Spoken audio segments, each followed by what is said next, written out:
Clara Whitmore's knees hit the frozen ground. Her baby stopped crying 3 miles back, too weak now, too still. She looked up at the stranger's door, at the tall man standing there with grief carved into his face, and said the only word she had left. "Take my children, please, before they die." The cowboy stared at her for a long moment. Then he stepped forward, lifted her from the snow, and said 4 words that changed everything. "I'm taking you too. Stay until the end, and comment what city you're watching from. I want to see how far this story travels." The morning Eli Holloway's life changed forever. Started like every other morning for the past 2 years, with silence so heavy it could crush a man's chest. He sat on the edge of his bed in the barn, boots already on, staring at nothing. The cabin was 50 feet away. He could see it through the gap in the barn doors. Could see the smoke that wasn't rising from the chimney because he hadn't bothered to light a fire. What was the point? Martha wasn't there to warm her hands by it. Rosie wasn't there to beg for hot cocoa. Nobody was there but ghosts. Eli rubbed his face with calloused hands and stood up. His joints cracked. At 36, he felt like an old man. Moved like one, too. The horses shifted in their stalls. Storm and Bessie, the only creatures left who depended on him. He fed them in the dark, the routine so ingrained he didn't need to think about it. Thinking was dangerous. Thinking led to remembering. Remembering led to that hollow space behind his ribs where his heart used to be. The knock came just as he finished with the horses. Eli froze, pitchfork in hand. Nobody knocked on his door.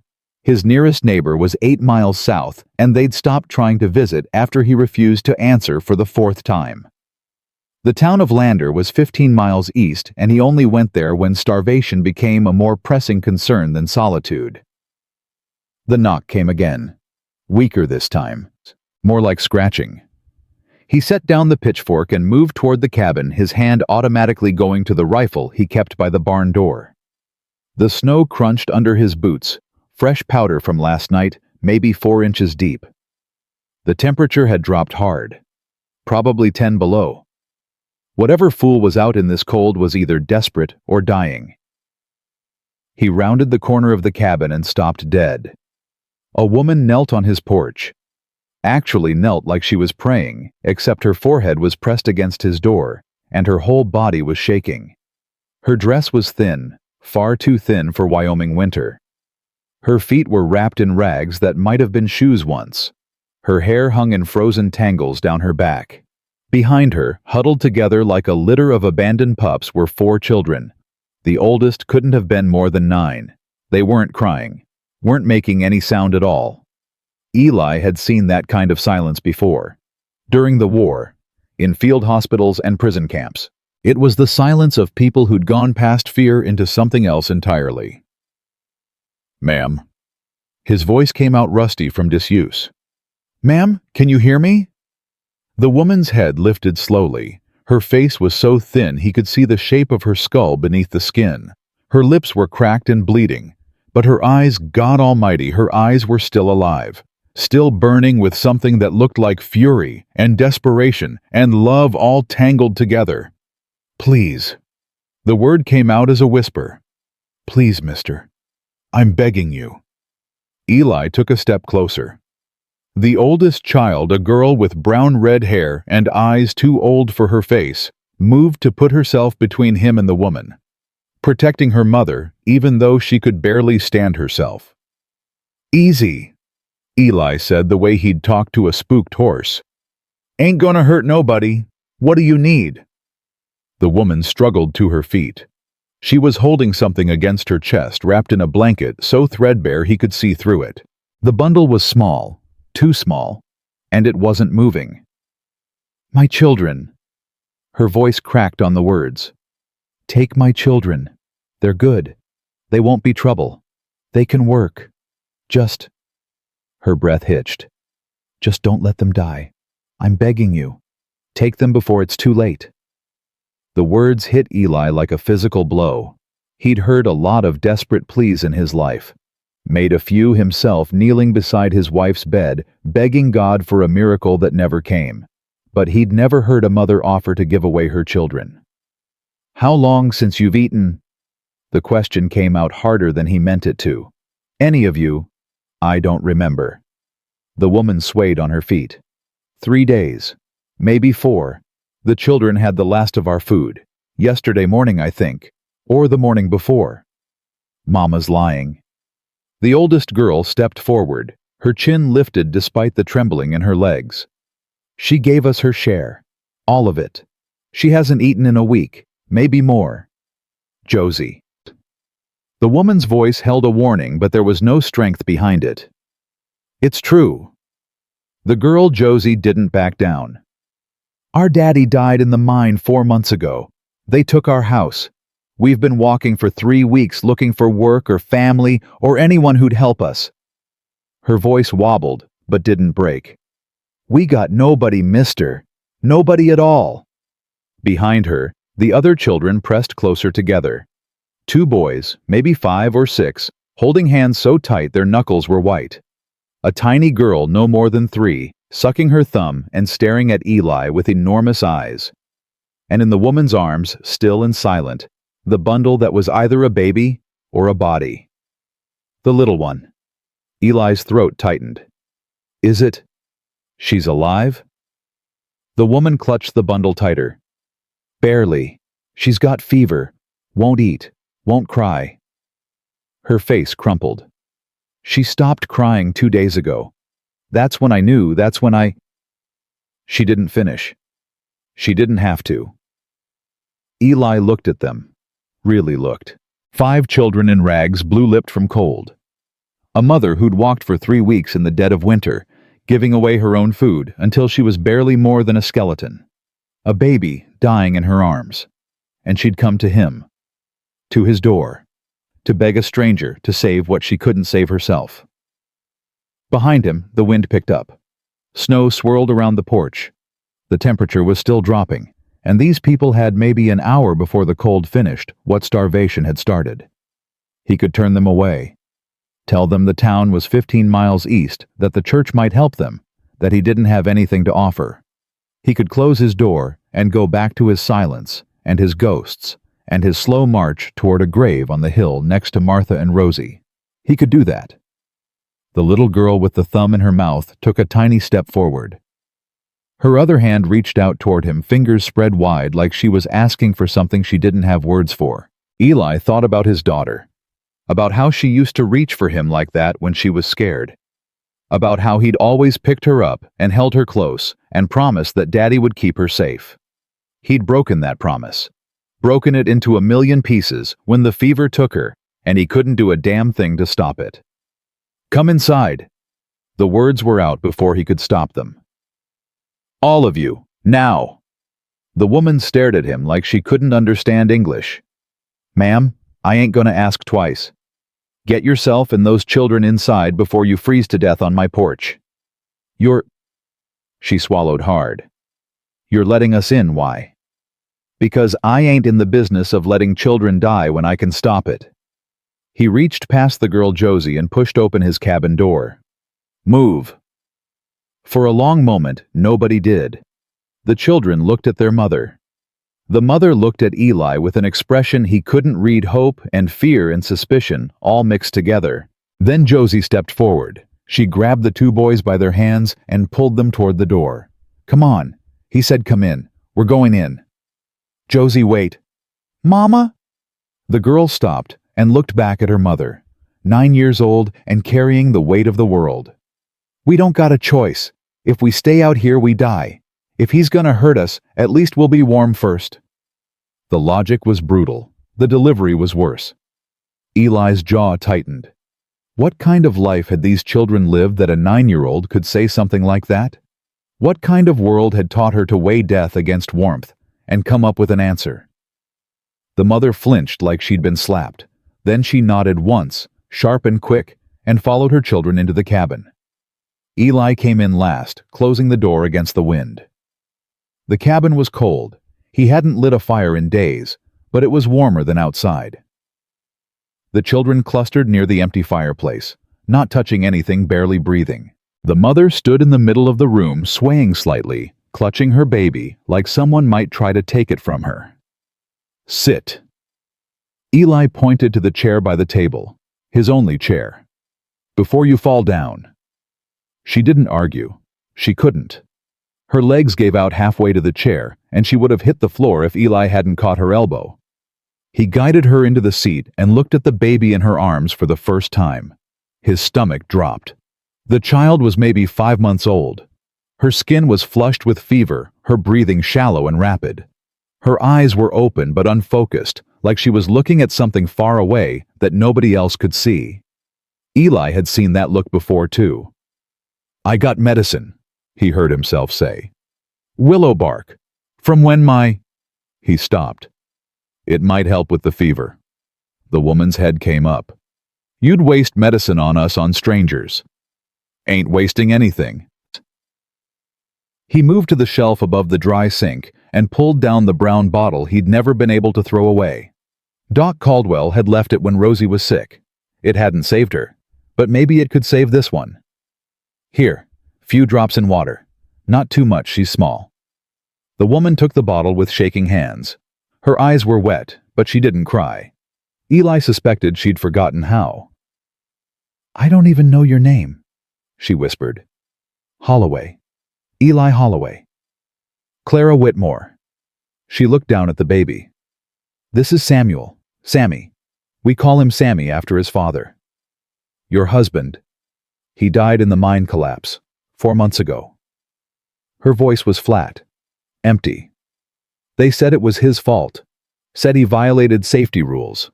Wouldn't pay us anything." Eli didn't ask if it was true. He didn't have to. Mine companies lied about that kind of thing all the time. Easier to blame a dead man than to take responsibility. The other children. Josephine Josie is 9. Thomas and William Tommy and Will are 6. Twins. Margaret is 3. We call her Maggie. Clara's hand trembled as she measured out drops of medicine. "They're good children, Mr. Holloway. I know you don't know us, but I swear they're good. They'll work hard. They won't complain." "Ma'am, I can work too. I can cook, clean, sow, garden. I'll do whatever you need. I won't ask for wages, just food for the children, just enough to keep them alive until—" "Mrs. Whitmore." Eli crouched down beside her chair so he could look her in the eye. "Stop." She stopped. Her mouth stayed open, the words frozen on her lips. "Nobody's asking you to give away your children," Eli said quietly. "Nobody's asking you to work for scraps. You came to my door half dead, carrying a dying baby, and you're trying to negotiate terms like this is some kind of business deal." Clara's face crumpled.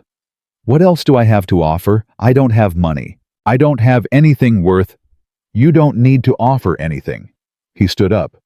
"You need to feed that baby. You need to rest. That's all that matters right now." "I don't understand." Her voice was barely a whisper. "Why would you help us? You don't know us. We're nothing to you." Eli looked at her. This woman who'd walked 3 weeks in winter to save her children, who'd given away her own food until she was starving, who was still trying to protect them, even when she had nothing left to protect them with. He thought about Martha, about Rosie, about the grave on the hill that he visited every morning, even though it brought him nothing but pain.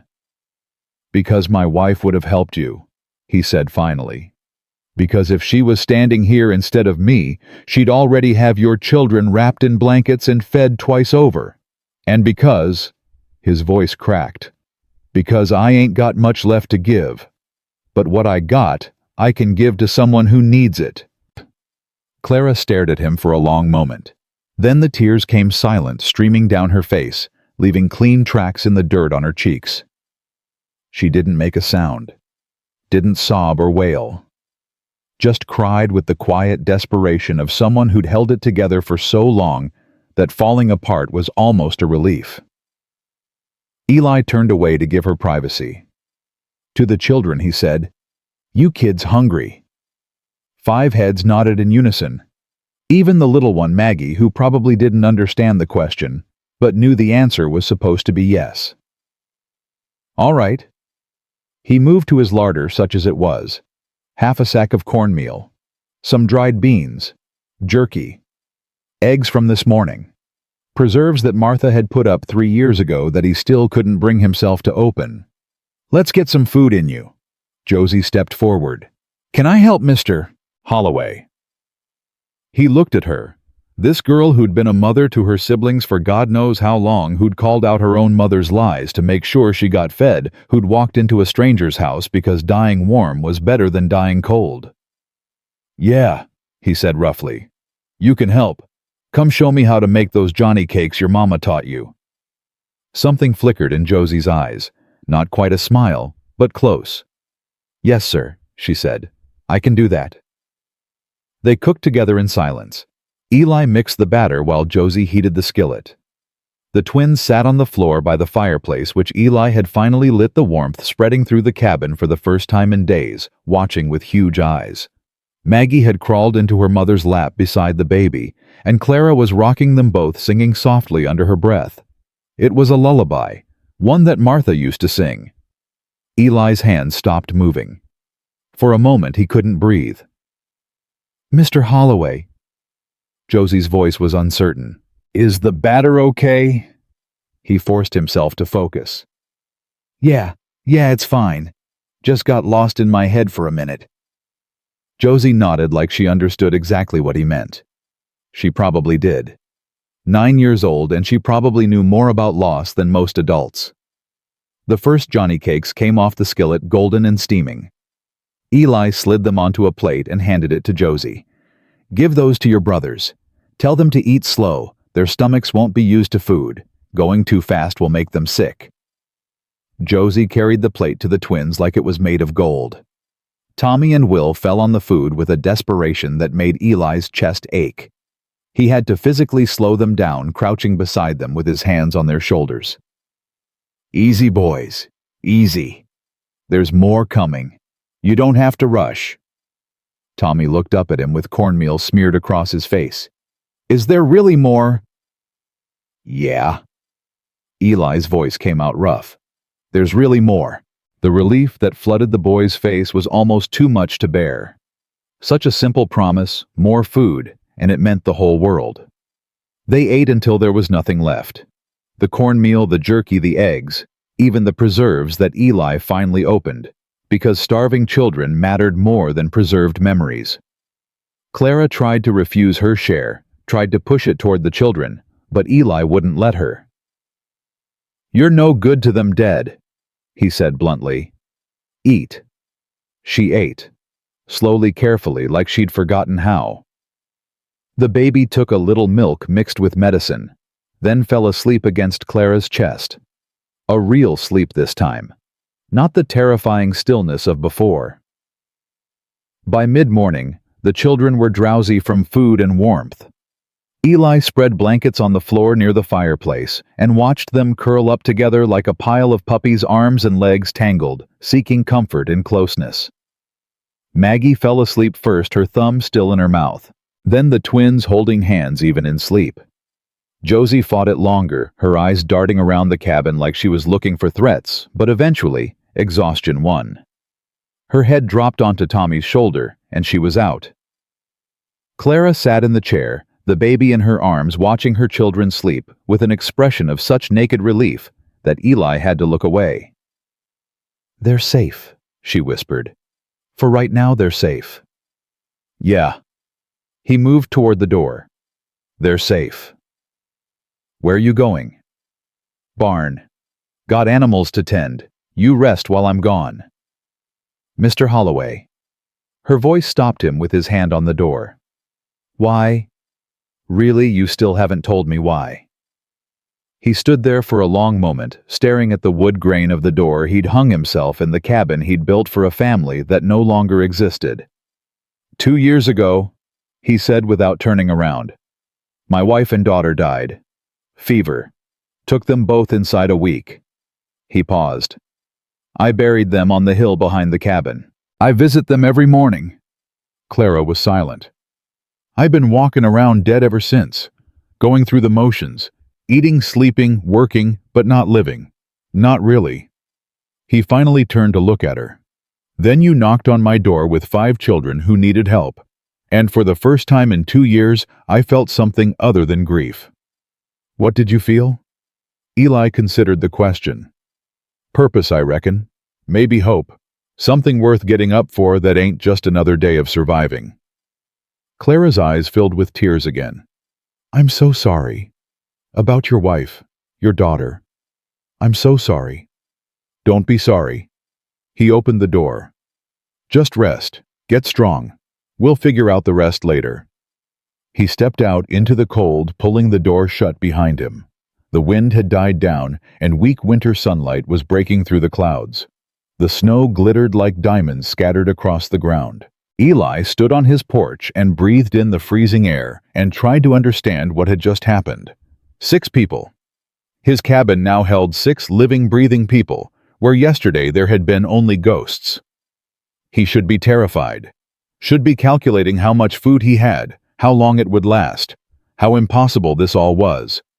A broke rancher with overdue taxes and a dying ranch taking in a widow and 5 starving children. It was madness. It was suicide. But when he closed his eyes, he saw Maggie's tiny hand reaching toward him. Saw Tommy's face when he promised there would be more food. Saw Clara's tears cutting through the dirt on her cheeks. Felt something crack open in his chest. Something frozen and dead that was suddenly painfully starting to thaw. Martha, he whispered to the cold air, to the grave on the hill, to whatever might be listening. I don't know what I'm doing, but I think maybe this is what you would have wanted. The wind picked up again, swirling snow around his boots. It might have been his imagination, but for just a moment, it felt like an answer. Inside the cabin, Clara Whitmore held her sleeping baby and watched a stranger's fire burn in a stranger's hearth and wondered if she had finally stopped falling. 3 weeks of walking. 3 weeks of begging and praying and watching her children fade away a little more each day. 3 weeks of knowing that the next step might be the last, that the next night might be the one they didn't wake up from. And now this. A cabin. Warmth. Food. A man who looked at her children like they mattered. Who looked at her like she was more than a burden, more than a problem to be solved or ignored. She didn't understand it. Didn't trust it. Not fully trust was a luxury she'd lost somewhere on the road between her old life and this moment. But for right now, her children were asleep with full bellies in a warm room. For right now, that was enough. Sammy stirred against her chest, his breathing easier than it had been in days. The fever was still there, but it was less. The medicine was working. Clara pressed her lips to her baby's forehead and closed her eyes. Thank you, she whispered to God, to Martha Holloway's ghost, to whatever force had guided her feet to this particular door on this particular morning. Thank you for not letting them die. She didn't know what tomorrow would bring. Didn't know if this man's kindness would last, if the town would accept them, if they had any future at all beyond this single moment of grace. But for right now, she let herself believe that maybe, just maybe, they had a chance. And in a world that had taken everything from her, a chance was more than she'd dared to hope for. The first 3 days passed in a blur of small miracles. Sammy's fever broke on the second morning. Clara woke to find him rooting at her chest, hungry for the first time in a week, and she cried so hard she couldn't breathe. Eli heard her from the barn and came running, rifle in hand, only to find her laughing and crying at the same time while the baby nursed. He's hungry, she gasped. He's actually hungry. Eli stood in the doorway, rifle hanging loose at his side, and something shifted in his face. Something that might have been relief. Might have been something else entirely. Good, he said roughly. That's good. He turned and walked back to the barn before she could say anything else. The children grew stronger with every meal. Maggie started talking again, endless chatter about everything and nothing that filled the cabin with noise Eli hadn't heard in 2 years. The twins stopped flinching every time he moved too fast. Tommy even laughed once, a bright, startled sound that made everyone freeze like they'd forgotten what laughter was. Josie was the slowest to thaw. She watched Eli with those two old eyes, calculating, waiting for the other shoe to drop. She jumped between him and her siblings whenever he got too close, slept with one eye open, her body positioned between her family and the door. Eli recognized the behavior. He'd seen it in soldiers who'd been through too much, in horses that had been broken wrong. He didn't push, just let her watch, let her see that he wasn't going to hurt them. On the third morning, he woke to find the cabin transformed. The floor had been scrubbed, the windows cleaned. His dishes, which had been piling up for weeks, were washed and stacked neat. The blankets were folded, the fire was burning bright, and Clara was standing at his stove cooking breakfast. "Mrs. Whitmore." He stopped in the doorway. "What are you doing?" She didn't turn around. "Earning my keep." "You don't need to." "Yes." Now she turned and her eyes were fierce. "I do. You've given us food, shelter, medicine. I won't be a charity case, Mr. Holloway. I'll work for what we take." "You just had a baby. You were half dead 3 days ago. And now I'm not." She lifted her chin. "I'm stronger than I look. Always have been." Eli wanted to argue, wanted to tell her to rest, to heal, to let someone else carry the weight for once. But he recognized that look in her eyes. The same look Martha used to get when she'd made up her mind about something. Arguing was pointless. "Fine," he said. "But you're eating breakfast first, and sitting down while you do it." Clara's lips twitched, almost a smile. "Deal." They ate together at the table while the children slept. It was the first time they'd been alone since that first morning, and the silence between them was strange. Not uncomfortable exactly, just aware. "Tell me about your wife," Clara said suddenly. Eli's fork stopped halfway to his mouth. "What?" "Martha. You mentioned her. Tell me about her." He set down his fork, stared at his plate. "Why?" "Because I'm living in her house, sleeping in her bed, using her dishes." Clara's voice was soft. "Because I see the cradle in the corner that you can't look at. Because I want to know who she was." The silence stretched. Eli could hear the children breathing in their sleep, the fire crackling, the wind whistling outside. "She was everything," he finally said. "Strongest woman I ever knew. Could outwork most men, outthink them too. Had a laugh that made you feel like the sun was shining even in a blizzard. How did you meet church social in Kansas City? She spilled punch on my best shirt." A ghost of a smile crossed his face. "Spent the whole night apologizing. I told her she could make it up to me by letting me take her to dinner. She said I was presumptuous. Married me 6 months later." Clara smiled. A real smile this time. "She sounds wonderful." She was. Eli's voice roughened. "Rosie was just like her. Same laugh, same stubborn streak. She was 2 when—" He stopped, swallowed hard. "You don't have to. Fever came through in the fall of '79. Hit the whole valley. Martha got sick first, then Rosie. I thought—" His hands clenched on the table. "I thought they'd pull through. Martha was so strong, and Rosie she was my little girl. She wasn't supposed to—" He couldn't finish. Clara reached across the table and laid her hand over his. She didn't say anything. Didn't offer empty comfort or meaningless platitudes. Just let him feel that he wasn't alone. They sat like that until Maggie woke up demanding breakfast. The fourth day brought trouble. Eli needed supplies. The food he had was stretching thin with 7 mouths to feed, and Sammy needed more medicine. That meant a trip to town. 15 miles in the cold. "I'll go with you," Clara said. "No, Mr. Holloway. It's 15 miles, below freezing. You just got your strength back." He pulled on his coat. "Stay here. Keep the children inside. Don't open the door for anyone. And if something happens to you, if your horse throws you or you get caught in a storm—" Eli paused with his hand on the door. He hadn't thought about that. Hadn't had to think about that in 2 years. When he rode to town, nobody waited for him to come back. "I'll be careful," he said. "That's not good enough." Clara stepped closer. "Those children have already lost one father. They can't—" She stopped herself. Color rose in her cheeks. Eli turned to face her fully. "Can't what?" "Nothing. It's not my place." "Say it." Clara met his eyes. "They've already started looking at you like you matter, like you're someone they can depend on. If you ride off into a blizzard and don't come back, it'll break them. All over again." The words hit harder than she probably intended. "I'll come back," he said quietly. "I promise." "Don't make promises you can't keep." "I ain't." He opened the door. "Lock this behind me. I'll be back before dark." The ride to town took 4 hours.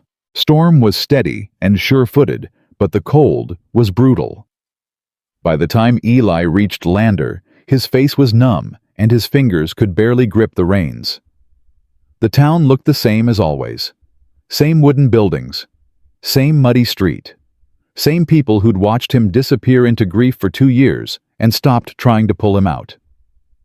He hitched Storm outside the general store and pushed through the door. Silence fell like an axe. Every head in the store turned toward him. Agnes Potter behind the counter. The Hendricks brothers by the pickle barrel. Mrs. Crane from the boarding house. Reverend Stone pretending to examine candles. All of them staring. "Eli Holloway." Agnes Potter's voice was carefully neutral. "Haven't seen you in town for weeks." "Been busy." He pulled out his list. "Need supplies." "I imagine you do." Her eyes flickered to the list, then back to his face. "Heard you got company out at your place." Eli went still. "Where'd you hear that?" "Tom Becker rode past your cabin yesterday. Said he saw children playing in your yard. And a woman hanging laundry." Agnes's eyebrows rose. "Care to explain?" The store had gone completely silent. Everyone was listening now, not even pretending otherwise. "Widow woman came through with her kids. Needed help. I helped her." Just like that. Just like that. And she's still there. Where else is she supposed to go? Agnes exchanged a look with Mrs. Crane, the kind of look that said volumes without a single word. "Eli!" Reverend Stone stepped forward, his expression grave.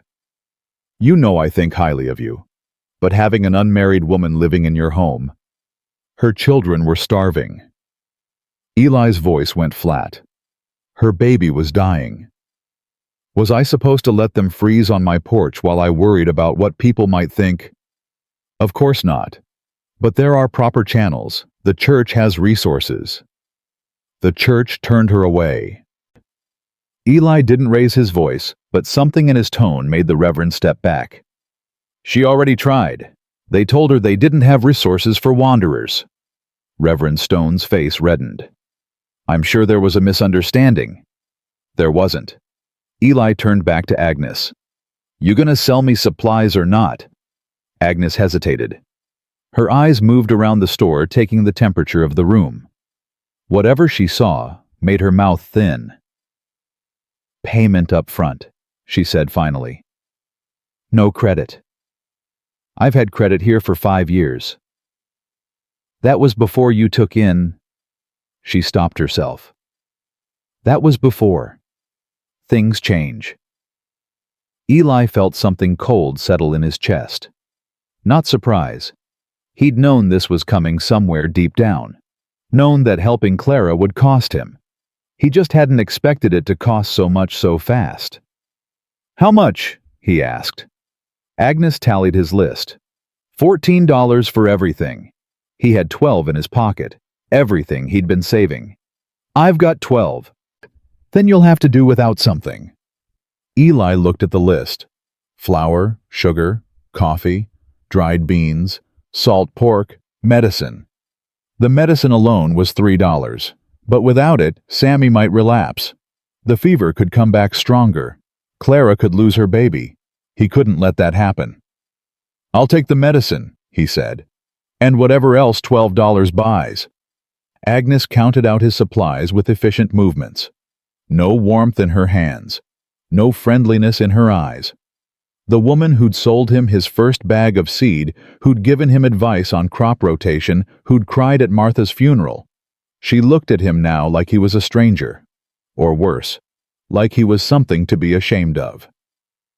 He gathered his supplies and walked out without another word. Outside, the cold hit him like a fist. He loaded the supplies onto Storm's back and was about to mount when a voice stopped him. "Mr. Holloway, wait." He turned. A young woman was hurrying toward him, her coat pulled tight against the wind. Eli recognized her Sarah Caldwell, the doctor's wife. Young, kind. One of the few people in town who'd tried to keep checking on him after Martha died. "Mrs. Caldwell, I heard what happened in there." She was slightly out of breath. "I'm sorry. Agnes can be well. She has opinions. Most people do. Listen." Sarah glanced around, then stepped closer. "The widow woman. Her children. How are they? Getting stronger. The baby. Fever broke yesterday." Relief washed over Sarah's face. "Thank God. I've been worried since Tom Becker started telling everyone." She stopped. "Never mind. That's not why I came out here." "Why did you—" Sarah reached into her pocket and pulled out a small envelope. "Medicine. More willow bark extract and some chamomile for the children. Henry Dr. Caldwell, he wanted you to have it." Eli stared at the envelope. "Why?" "Because he remembers how hard you fought to save your wife and daughter. Because he knows you wouldn't have taken those people in unless they truly needed help." Sarah pressed the envelope into his hands. "And because not everyone in this town has forgotten what kindness looks like." Something burned behind Eli's eyes. He blinked hard. "Tell the doctor thank you." "Tell him yourself. He wants to ride out tomorrow. Check on the baby, make sure she's recovering properly." Sarah smiled. "If that's all right with you." "It's—" Eli's voice caught. "It's more than all right." He rode home with the medicine in his pocket and a small flame of hope burning in his chest. Maybe not everyone had given up on them. Maybe kindness still existed in this world, hidden in unexpected places. Maybe they had a chance after all. But the hope died when he crested the final hill and saw the cabin below. There was a horse tied outside. A horse he didn't recognize, and the front door was wide open. Eli kicked Storm into a gallop, his heart pounding against his ribs. He didn't think, didn't plan, just rode faster than was safe on the icy ground, the rifle in his hand before he even realized he'd drawn it. He was off Storm before the horse fully stopped running toward the cabin. Clara's name on his lips. And then he saw her. She was standing in the doorway with Josie behind her, both of them facing a man Eli didn't recognize. A big man in an expensive coat with a smile that didn't reach his eyes. "Understand your position, Mrs. Whitmore." The man's voice was smooth. Too smooth. "But the county has regulations. An unmarried woman with children living in a man's home without proper documentation." "She's got documentation." Eli's voice cut through the air like a blade. "She's got me." The man turned. His smile widened, but his eyes went cold. "Mr. Holloway, just the man I wanted to see." He extended a hand. "Victor Crane, county land agent." Eli didn't take the hand. "What do you want?" "Just a friendly visit, making sure everyone out here is in compliance with territorial law." Crane's eyes swept over the cabin, the children visible through the doorway, Clara's pale face. "Quite a situation you've got yourself into." "My situation ain't your concern." "I'm afraid it is.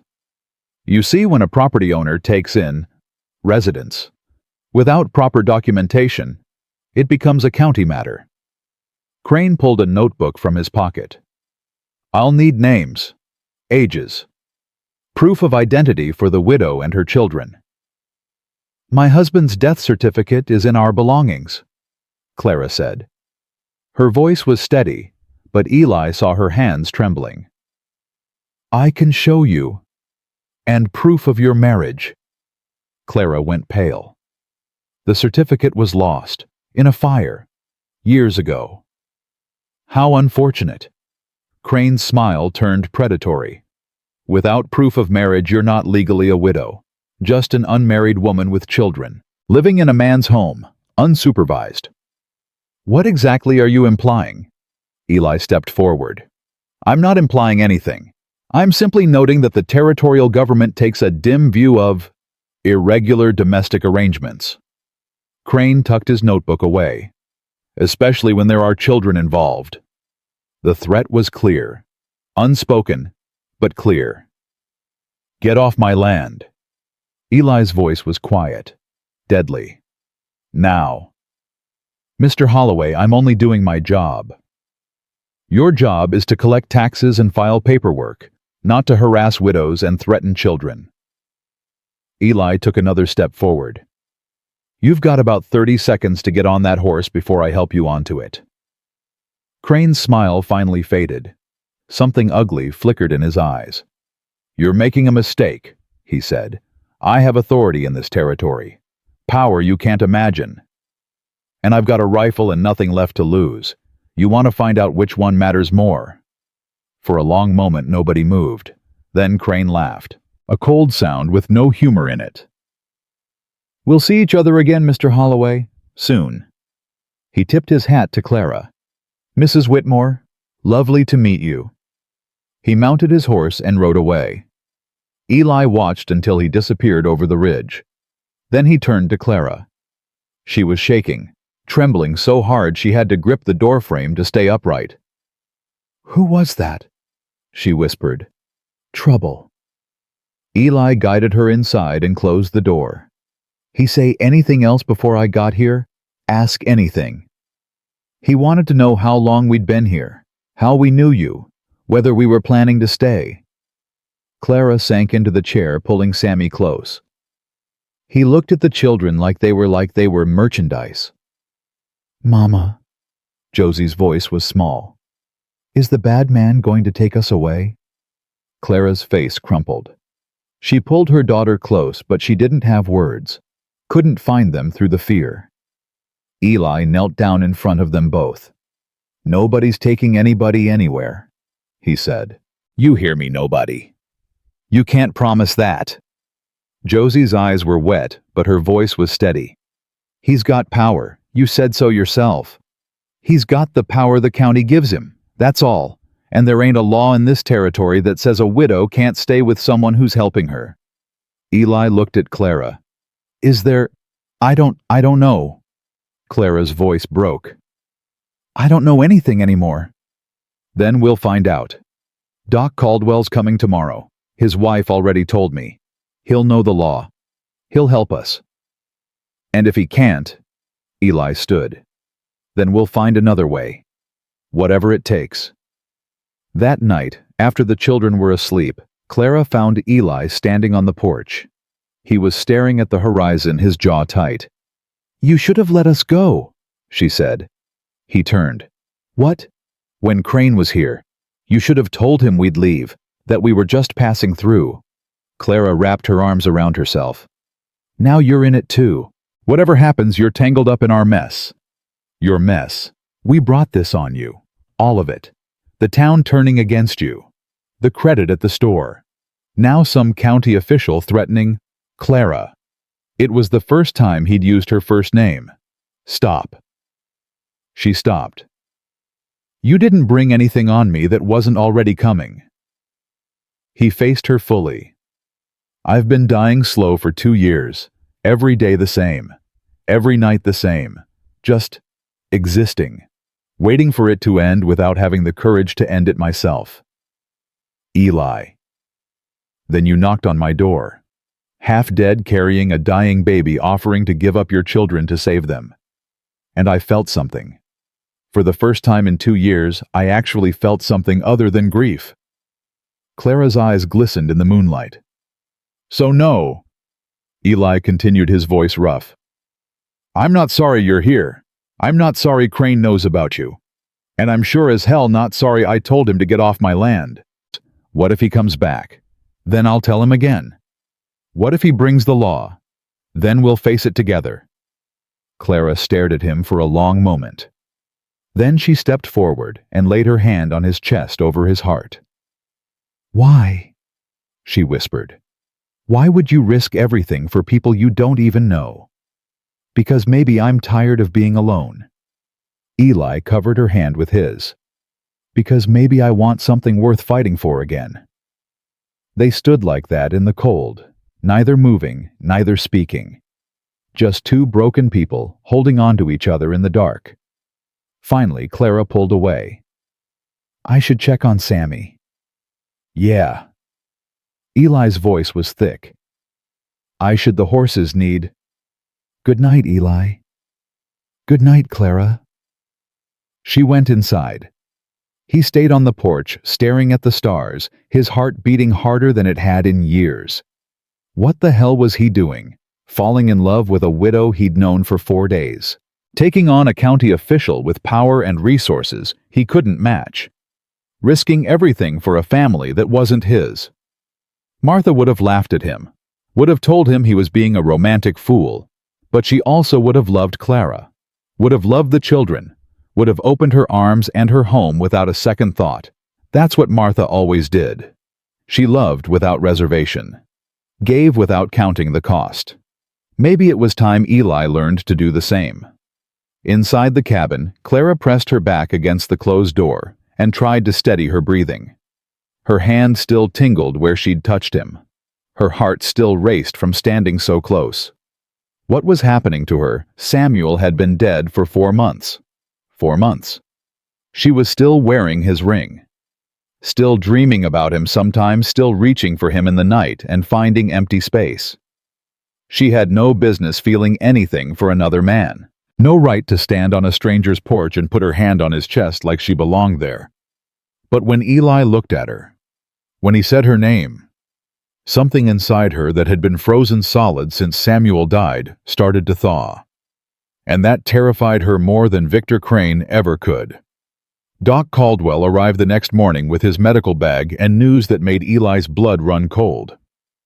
"Crane's been talking," the doctor said, keeping his voice low while Clara tended to the children inside. "All over town, saying you've taken in a woman of questionable character, that her children might not even be legitimate." Eli's hands curled into fists. "That's a damn lie." "I know it is. You know it is. But folks are listening." Doc Caldwell shook his head. "He's got influence, Eli, more than you realize. Half the ranchers in this valley owe him favors. The other half are scared of what happens if they don't." "What's he want?" "Really?" The doctor hesitated. "Your land. Word is, he's been eyeing this property for years. Best water access in the valley. Whoever controls this creek controls irrigation for 3 other ranches downstream." Eli went still. "He's using Clara to get to me. Looks that way. If he can prove impropriety, get the county to declare you unfit, they can seize the property for back taxes. Auction it off." Doc Caldwell met his eyes. "And guess who'd be first in line to buy?" "Son of a bitch." "There's more." The doctor pulled a folded paper from his coat. "This was posted at the general store this morning." Eli unfolded it. Read it twice because the words didn't make sense the first time. A public notice, declaring that the county would be investigating irregular domestic arrangements at the Holloway property. Requesting any citizen with information to come forward. They were making it official, making it public. "How long?" Eli asked. "Investigation starts in 2 weeks. They'll send someone out to interview you. Clara, probably the children too." Doc Caldwell's face was grim. "If they find anything they can use—" "There's nothing to find. She's a widow. I'm helping her. That's all." "Is it?" The question hung in the air. Eli thought about last night, about Clara's hand on his chest, about the way his heart had raced when she touched him. "It has to be," he said finally. "For now." Inside the cabin, Clara had heard everything. She stood with her back pressed against the wall, one hand over her mouth, the other clutching Sammy so tight he squirmed in protest. They were going to take her children. She'd seen it happen before. Back in Missouri, when the Hendersons lost their farm and the county came for their kids, said they couldn't provide proper care, split the children up, sent them to different families across 3 states. The Hendersons never saw them again. Clara couldn't breathe, couldn't think. The walls were closing in the air, getting thinner, her vision going dark around the edges. "Mama!" Josie's voice cut through the panic. Clara forced her eyes to focus, found her daughter standing in front of her with that too-old expression. "Mama, what's wrong?" "Nothing, baby. Nothing's wrong." "You're lying." Josie's chin trembled. "I heard the doctor. They're coming for us, aren't they? The county people. They're going to take us away." "No." Clara grabbed her daughter's shoulders. "No, Josie. That's not going to happen." "How do you know?" "Because I won't let it." Clara pulled Josie close, held her tight. "I walked 3 weeks in the snow to keep you safe. I'll walk 300 more if I have to. Nobody's taking my children. Nobody." Josie's arms wrapped around her mother's waist. "I'm scared, Mama." "I know, baby. I know." "What are we going to do?" Clara didn't have an answer, but Eli did. He came through the door with purpose in his stride and fire in his eyes, crossed the room to where Clara stood with her children clustered around her. "Pack light," he said. "Just what you can carry." "What? Why?" "We're leaving. Tonight." Clara stared at him. "Leaving? But this is your home. It's just a building, just land." Eli's jaw was set. "It ain't worth more than your children's lives." "Eli, you can't give up everything for us." "I ain't giving up anything." He took her hands, held them tight. "I'm choosing. You understand, I'm choosing you. All of you. Over a piece of dirt. Over memories that hurt more than they help. Over everything." Clara's eyes filled with tears. "Where would we even go? West, Oregon, California. Somewhere Crane can't follow." Eli glanced at the children. "We leave after dark. Take the wagon. I've got enough supplies to last us a few weeks if we're careful. And if they come after us, then they'll have to catch us first." It was insane, reckless.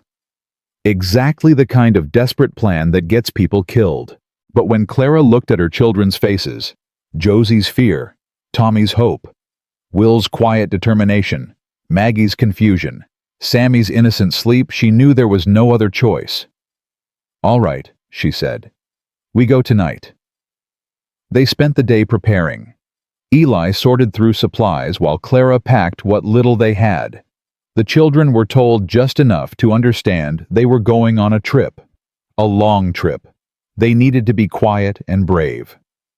Tommy asked if they were running away from the bad man. Eli knelt down and looked him in the eye. "We're not running away. We're running toward something. A new life. A better one. Where nobody can hurt you or your mama or your brothers and sisters."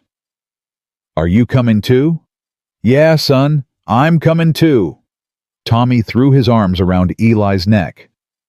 "Good, 'cause I don't want you to stay here alone." Something cracked in Eli's chest. He held the boy tight and blinked hard against the burning in his eyes. "I don't want that either," he whispered. By late afternoon, they were nearly ready. Then Josie screamed. Eli was outside loading the wagon when he heard it. A high, terrified shriek that turned his blood to ice. He ran, faster than he'd ever run. Through the cabin door, following the sound to the back room where the children slept. Josie was on the floor. Will was beside her, his face white as snow, and between them, Tommy lay motionless. His lips were blue. His chest wasn't moving. "He was choking," Josie sobbed. "He found some jerky, and he was eating it, and then he couldn't breathe. I tried to hit his back, but nothing." Eli dropped to his knees, grabbed Tommy, and flipped him over, slammed his palm against the boy's back once, twice, 3 times. Nothing. Clara appeared in the doorway. Her scream joined Josie's. Eli didn't think, just acted. He turned Tommy face up, tilted his head back, pinched his nose, and breathed into his mouth. Once. Twice. Nothing. He pressed on the boy's chest, counted, breathed again. "Come on," he growled. "Come on, Tommy. Don't you do this. Don't you dare." Another breath. More chest compressions. Clara was praying. Josie was crying. Will stood frozen tears streaming down his face. And then Tommy coughed. His whole body convulsed. He coughed again harder, and a chunk of jerky flew from his mouth. He gasped, sucked in air, started crying. The most beautiful sound Eli had ever heard. "Oh God!" Clara collapsed beside them, pulling Tommy into her arms. "Oh God! Oh, thank you, thank you!" Eli sat back on his heels, his whole body shaking. His heart was pounding so hard he could feel it in his throat. He'd almost lost him. Almost lost another child. Josie threw herself at Eli, wrapping her arms around him. "You saved him. You saved my brother." Eli held her like she was his own, because in that moment she was. They all were. "I had to," he managed. "I had to." Clara looked at him over Tommy's head. Her face was wet with tears, but her eyes held something new, something deeper than gratitude. "Thank you," she whispered. "Thank you, Eli." He just nodded. Couldn't speak. Couldn't do anything but hold Josie and watch Clara rock Tommy and feel the weight of what had almost happened. They couldn't wait until dark. After Tommy recovered, shaken but alive, clinging to his mother like he'd never let go, Eli made the decision. "We leave now. Whatever we've got packed, it's enough. But it's still daylight. Someone might see anyway. Every minute we stay is another minute for something else to go wrong." Eli met Clara's eyes. "I almost lost him. I ain't waiting for something worse." They loaded the wagon in 20 minutes. The children climbed into the back, huddled under blankets. Clara sat on the bench with Sammy in her arms. Eli took the reins. "Where to?" Clara asked. "South first. There's a pass through the mountains about 30 miles from here. If we push hard, we can make it before the weather turns. And if we can't, then we find shelter and wait it out." Eli clicked his tongue and Storm stepped forward. "One way or another, we're getting through." They made it 5 miles before the trouble found them. Eli heard the hoofbeats first, coming fast from the north. He snapped the reins, pushing Storm harder, but the wagon was heavy and the road was rough. The riders caught up within minutes. 3 men on horseback. One of them was Victor Crane. "Mr. Holloway," Crane's voice carried over the wind. "Stop the wagon." Eli didn't stop. If anything, he pushed harder. "I have a warrant," Crane shouted. "Stop now or face the consequences." "What warrant?" Clara gripped Eli's arm. "What's he talking about?" "Doesn't matter. Hold on." He veered off the road, heading for the tree line. The wagon bounced and shook. The children cried out in the back. Storm fought against the reins, confused by the change in terrain. But Crane's men were faster. One of them cut in front of the wagon. Storm reared, nearly tipping them over. Eli fought to control the horse to find a way through. The second rider came up from behind, grabbed the wagon's edge, started climbing aboard. Eli let go of the reins and turned. His fist connected with the man's jaw. The rider fell backward, hit the ground hard. But the third rider was already there. He grabbed Clara's arm, tried to pull her from the wagon. She screamed. Sammy screamed. Josie launched herself at the man, biting and scratching. "Get your hands off her!" Eli grabbed his rifle. "Touch that weapon, and I'll have you shot for resisting arrest." Crane's voice was ice. He'd dismounted, was walking toward them with that cold smile. "Lower it, now." Eli's finger tightened on the trigger. "Eli!" Clara's voice was barely a whisper. "Eli, don't." The children. He looked at her, at the terror in her eyes, at the children in the wagon watching with faces white as snow. If he shot Crane, they'd kill him. And then what would happen to Clara? To the kids, slowly, painfully, he lowered the rifle. Crane's smile widened. Smart choice. He nodded to his men. Take the woman and children. No. Clara struggled as rough hands dragged her from the wagon. No, you can't, Eli. Clara. He tried to go to her, but a rifle barrel pressed against his chest. Don't move. The man's voice was flat, bored. Boss wants you alive, but accidents happen. Eli watched helpless as they pulled Clara and the children from the wagon. As Josie fought and kicked and screamed, as Tommy cried for help, as little Maggie called his name over and over. Pa, pa, pa! The word shattered something inside him. Where are you taking them? His voice came out raw, broken. County facility in Lander, until we can determine proper custody. Crane straightened his coat. The children will be placed with suitable families. The woman... He shrugged. That depends on her cooperation. She's done nothing wrong. That's for the courts to decide. Crane mounted his horse. Don't try to follow us, Holloway. It won't end well for you. They rode away, taking everything that mattered. Eli stood in the empty road, his rifle useless at his side, and watched them disappear over the ridge. Gone. All of them. Gone. He fell to his knees in the snow. The sound that came out of him wasn't quite human. A howl of grief and rage and desperation that echoed off the mountains and scattered the birds from the trees. He'd failed them, just like he'd failed Martha. Failed Rosie.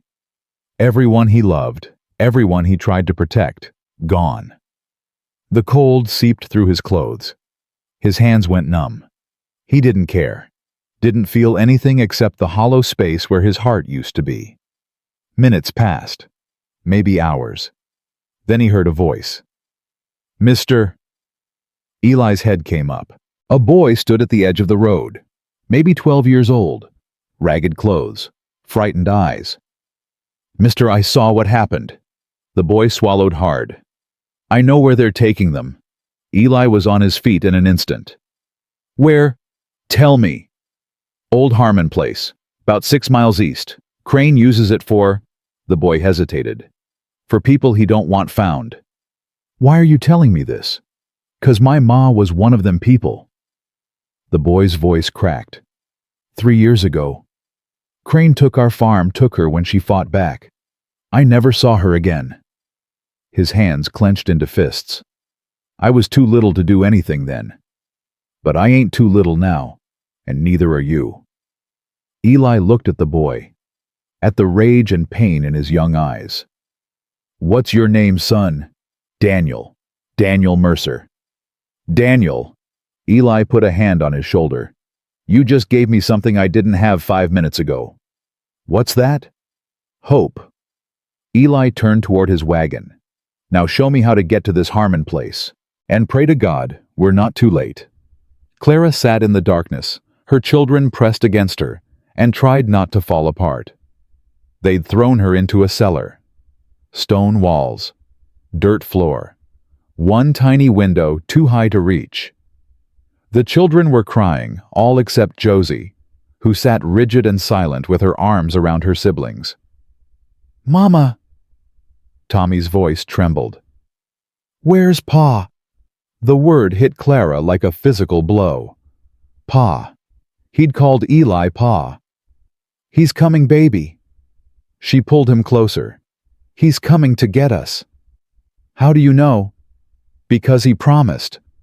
Clara closed her eyes. And Eli doesn't break his promises. She had to believe that, had to hold on to it with everything she had. Because if she let go, if she accepted that they were alone, that no one was coming, she'd shatter into a million pieces. Mama! Josie's voice was barely audible. I need to tell you something. What, baby? When the bad men grabbed us when they put us in the wagon? Josie swallowed hard. I heard them talking. They said they were going to split us up, send us to different places, so we could never find each other again. The words hung in the darkness like a death sentence. That's not going to happen, Clara said. But, listen to me. Clara grabbed Josie's face in her hands. Look at me, Josephine Marie Whitmore. No one is taking you from me. No one is taking your brothers or your sisters. We're family. We stay together. Always. Even if Pa doesn't come? Clara hesitated, because that was the question. Wasn't it? The one she couldn't answer. What if Eli didn't come? What if he couldn't? What if Crane's men had hurt him, killed him, left him bleeding in the snow? What then? If Pa doesn't come, she said slowly, then we find another way. We fight. We run. We do whatever it takes. She pulled Josie close. I didn't walk 3 weeks through winter to let some evil man tear my family apart. And I won't start giving up now. Josie was quiet for a moment. Then, I love you, Mama. I love you too, baby, so much. They held each other in the darkness, waiting, hoping, praying. Above them, footsteps echoed across wooden floors. Then voices, angry voices. The sound of something breaking. Clara's heart stopped. The cellar door burst open. Light flooded in. She threw her arm up to shield her eyes, pushing the children behind her. Clara? That voice. She knew that voice. Eli. He came down the stairs in 2 bounds, dropped to his knees in front of her. His face was wild, desperate, streaked with tears and blood. Thank God. He pulled her into his arms. Thank God, thank God, thank God. How did you the guards? Sheriff's here. Eli pulled back, cupped her face in his hands. Doc Caldwell too. And about 20 ranchers who decided they were done letting Crane push people around. What? Turns out I'm not the only one he's hurt. Eli's voice shook. The boy who told me where you were, his mother. The Hendersons who lost their farm last year. A dozen others. They all came. All of them. Clara couldn't process it.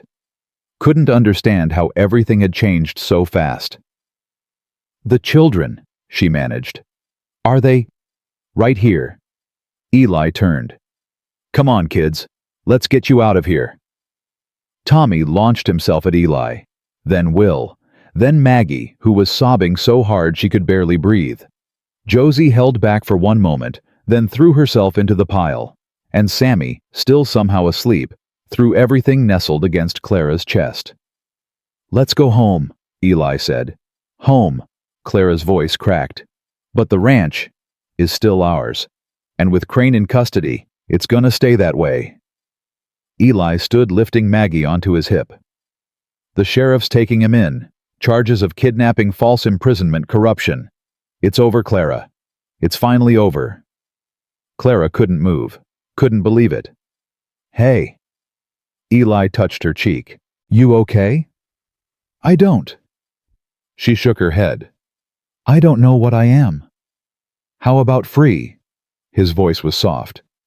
How about safe? How about home? Clara looked at him. At this man who'd ridden through the night to save her, who'd gathered an army of broken people to fight for her children, who'd given up everything, risked everything, for a woman he'd known less than 2 weeks. Home, she whispered. Yeah. Eli smiled. Really smiled for the first time since she'd met him. Home. They walked out of the cellar together, into the light, into whatever came next. Clara didn't know what the future held. Didn't know if the town would accept them, if Crane's allies would seek revenge, if any of this fragile hope would last. But right now, walking out of darkness with her children safe and Eli's hand in hers, it was enough. More than enough. It was everything. The ride back to the ranch took 3 hours. 3 hours of Clara holding her children so tight they complained. 3 hours of Eli checking over his shoulder every few minutes, half expecting Crane's men to appear on the horizon. 3 hours of silence broken only by Maggie's occasional whimpers and Sammy's hungry cries. When the cabin finally came into view, Clara broke. She'd held it together through the cellar. through the rescue, through the long ride in the dark. But seeing that simple wooden structure, smoke curling from the chimney where Doc Caldwell's wife had kept the fire going, knowing her children would sleep safe tonight. She started crying and couldn't stop. Eli pulled the wagon to a halt, turned to look at her. "Clara, hey, Clara." She couldn't answer, couldn't do anything but shake and sob while weeks of fear and exhaustion poured out of her. "Mama!" Josie's voice was scared.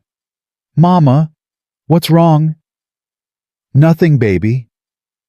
Clara tried to speak through the tears. "Nothing's wrong.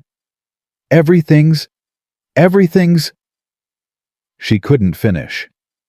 Eli climbed down from the wagon, came around to her side, reached up and lifted her down, Sammy and all, and held her while she fell apart.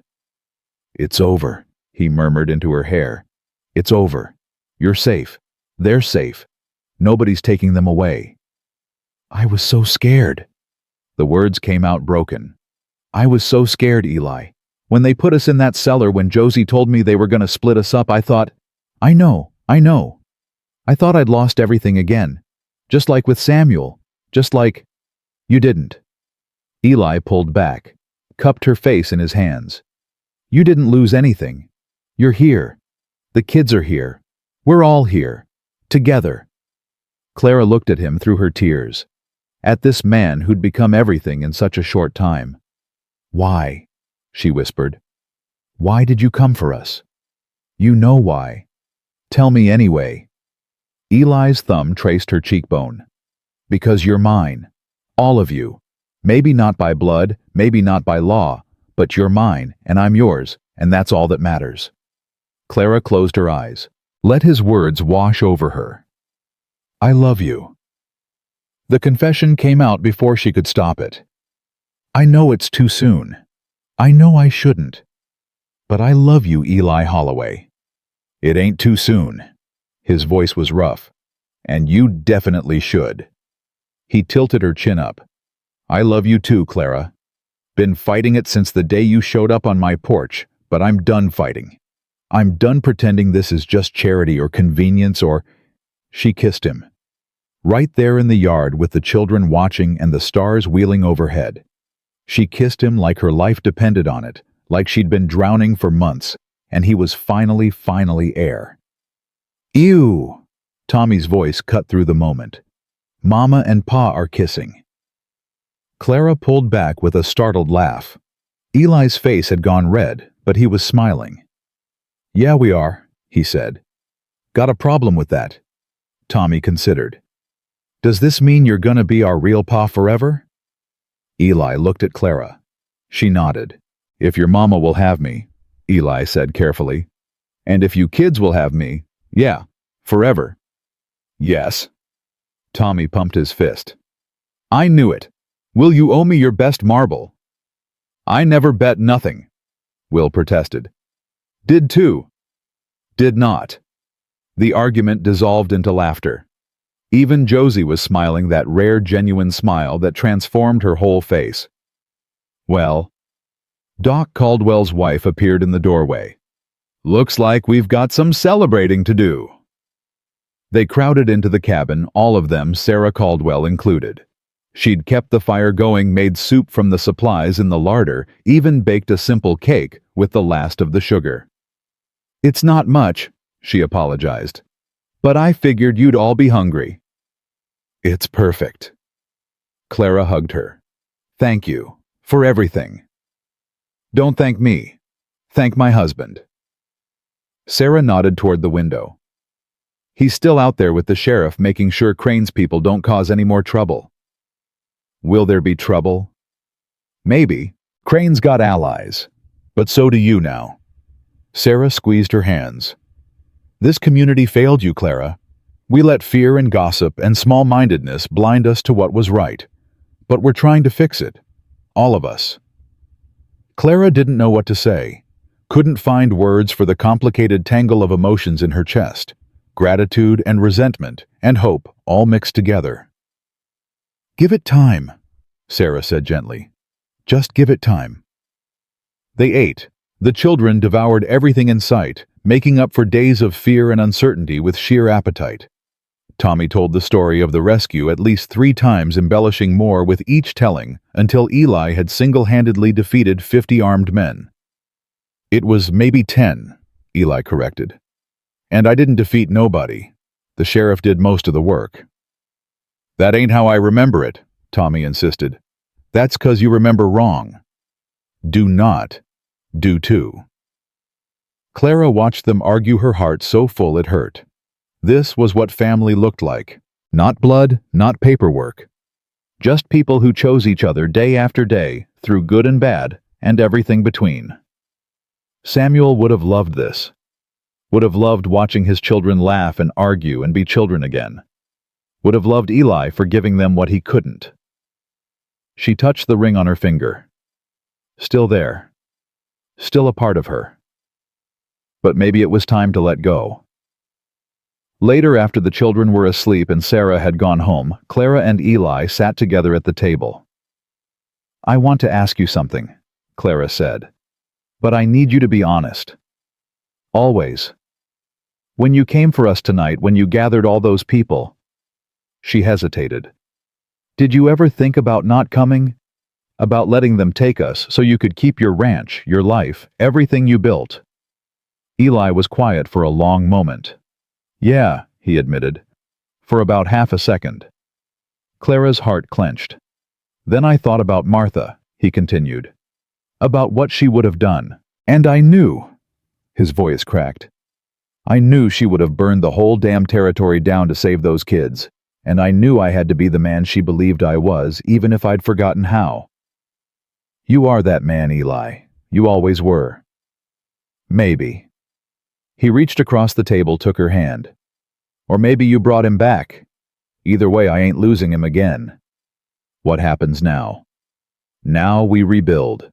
The ranch, our lives, everything." He squeezed her fingers. "Together. The town? The town can go hang if they don't like it. But I don't think they will." Eli smiled slightly. "Turns out people are better than I gave them credit for. Once Crane was out of the picture, they remembered how to be decent. And if they don't stay decent, then we deal with that too."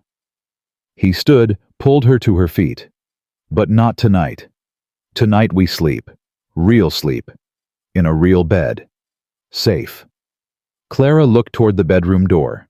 Toward the bed she'd been sleeping in alone for 2 weeks. "Together," she asked quietly. "Only if you want." "I want." She took his hand. "God help me, Eli, I want." They walked into the bedroom together, closed the door behind them. And for the first time in longer than either could remember, they slept without nightmares. Morning brought new challenges. Sheriff Dawes rode out before breakfast with a list of questions about Crane's operation. Clara answered what she could, the things he'd said in the cellar, the threats he'd made, the children's testimony. "This is good," Dawes said, scribbling notes. "Real good.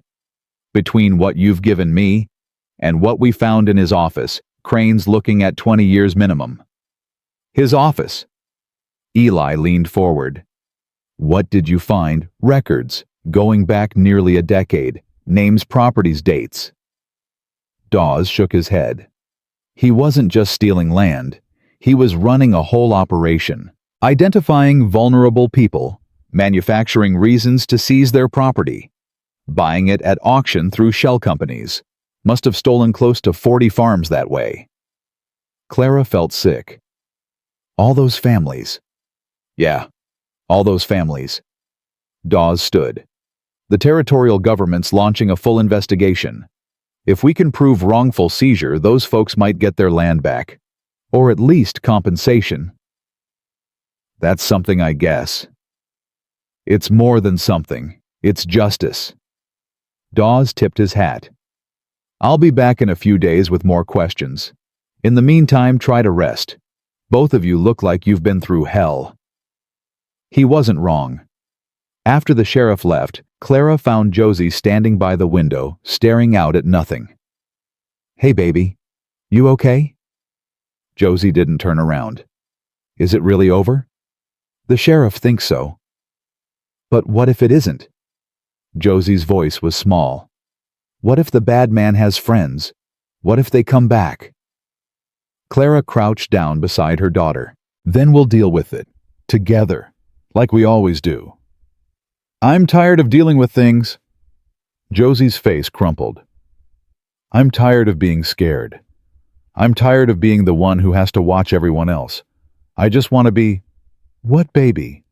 What do you want to be? A kid. The word came out like a confession. I just want to be a kid. Like Tommy and Will and Maggie. I want someone else to worry about the bad things. Clara pulled her daughter into her arms, held her while she cried. Let her be the child she'd never been allowed to be. You can be a kid now, Clara whispered.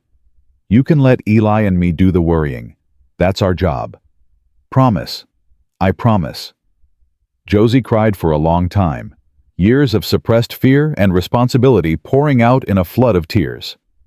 When she finally stopped, something had changed in her face. She looked younger, softer, more like the 9-year-old she actually was.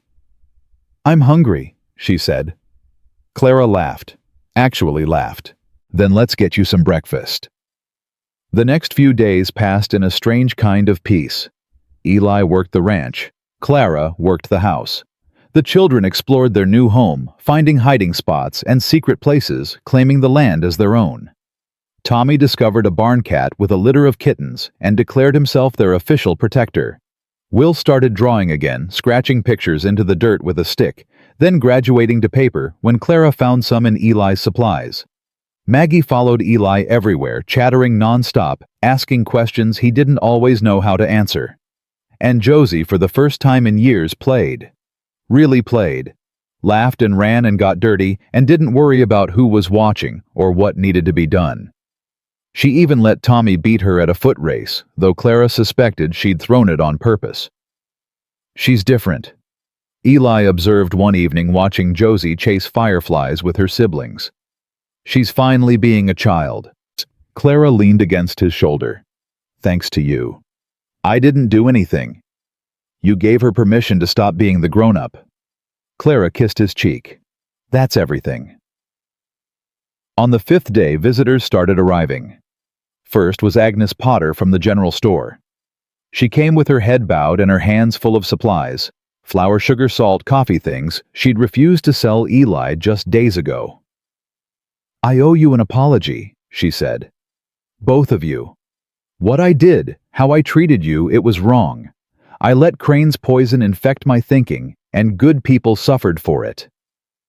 Eli wanted to slam the door in her face. He could feel the impulse vibrating through his whole body, but Clara touched his arm, shook her head. Would you like to come in for coffee? She asked. Agnes burst into tears. They talked for an hour. Agnes confessed that Crane had threatened her, had made it clear that merchants who didn't cooperate would find their businesses failing. She'd been scared, weak. She knew it was no excuse, but it was the truth. I'm not asking for forgiveness, she said. I know I don't deserve it, but I want to make things right, whatever it takes. Clara looked at Eli. He looked back. Something passed between them. You can start by spreading the word, Eli said finally. Tell people what really happened, not just with Crane, but with us. Who Clara is, what she's been through, why I took her in.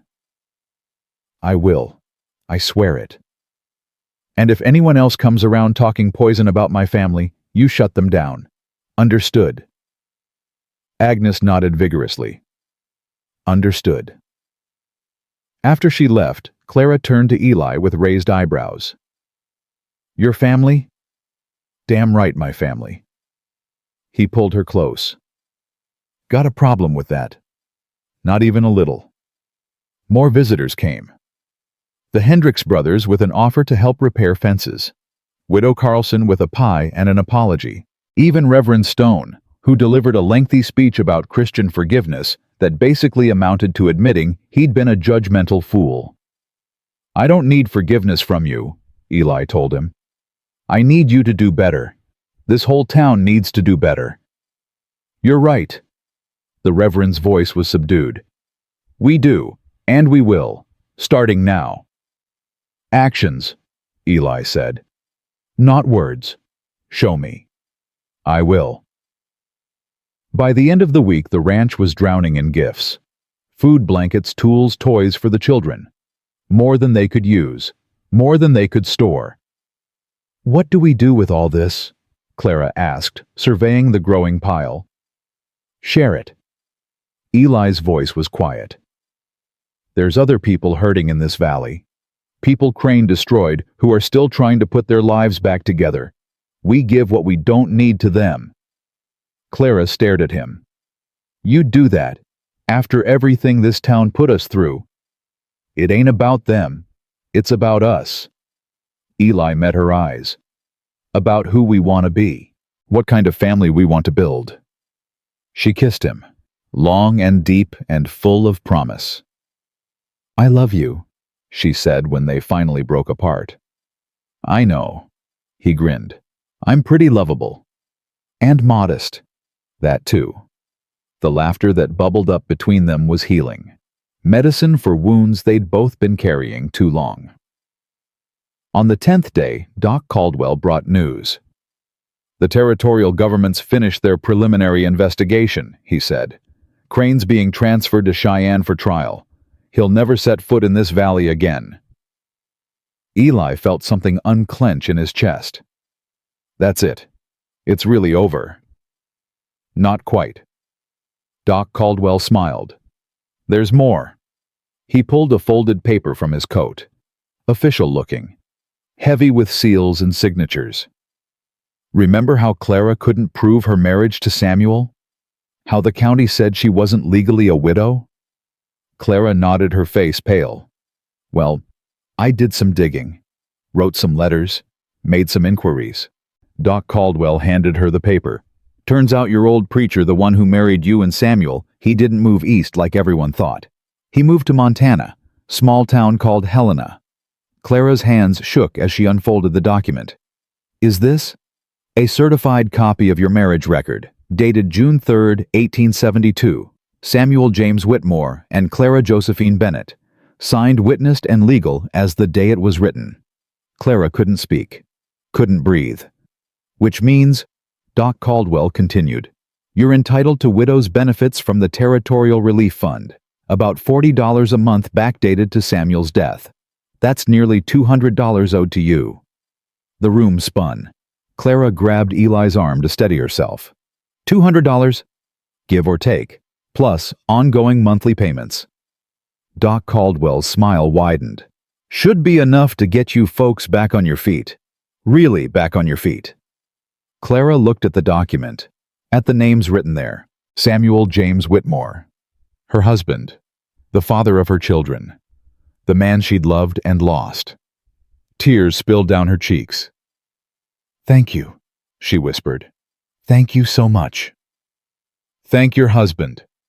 Doc Caldwell nodded toward the grave on the hill that Clara didn't know existed. If Eli hadn't loved Martha enough to save her medicine, Sammy wouldn't have made it through that first night. Everything that came after all of it started because he couldn't let go of the woman he loved. Clara turned to Eli. His face was wet too. She brought you to me, he said roughly. Martha, Rosie, whatever's left of them. They brought you here. You believe that? I have to. His voice cracked. Because the alternative is that this is all random. That there's no purpose, no meaning, no reason for any of it. And I can't live in that world. I won't. Clara cupped his face in her hands. Then don't. Live in this one. With me. With the children.